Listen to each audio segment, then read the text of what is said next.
There is no this kind of people in the Zion, but the people who live on the earth, mean the young men, the young women, the infant, the gray hair people, and all kind of these people are living in the earth. For these people, it is commanded that they will, once they disobey the word of the Lord, they will be put in the lake of fiery sulfur.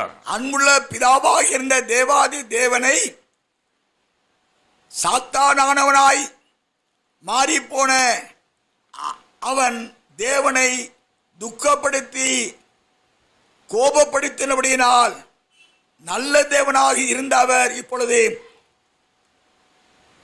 நியாயத்தீர்ப்பை கொடுக்கும் தேவனாக மாறி போனார். Because of one cherub's sin and in a disactivity, the loving father filled with the love, he was made angry.